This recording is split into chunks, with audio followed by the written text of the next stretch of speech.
జిల్లా ఇబ్రహీంపట్నంలో ఓ private shop యాజమాన్యం రెచ్చిపోయింది. నోముల BC హాస్టల్లో చదువుతున్న ఓ విద్యార్థి తెలియక చేసిన తప్పుకు నరకం చూపించింది. చాక్లెట్ తిన్నాడన్న కోపంతో షాపు యాజమాన్యం చితకబాదింది.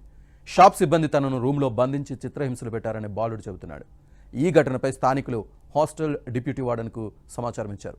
ఈ ఘటనపై వార్డెన్ పోలీసులకు ఫిర్యాదు చేశాడు. పోలీసులు జువైనల్ చట్టం ప్రకారం షాప్ యాజమాన్యంపై కేసు నమోదు చేశారు. అట్లా కళ్ళు మూసి నోట్లో స్పూన్ పెట్టి ఉప్పు వినిపించేది. తర్వాత జోలో చిప్ అని ఒకటి ఉంటుంది కారం అది పెట్టేది. ముందర వాటర్ పెట్టేది కానీ ఇట్లా పట్టుకొని పోతే కొడుతురు.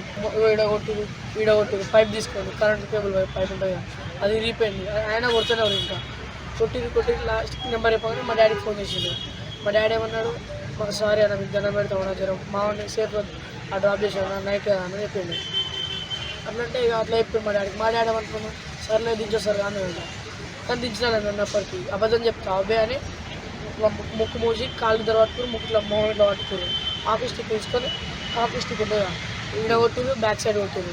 రీజన్ మస్తు బదులు కానీ వెళ్ళలే. మా సార్ వచ్చినాక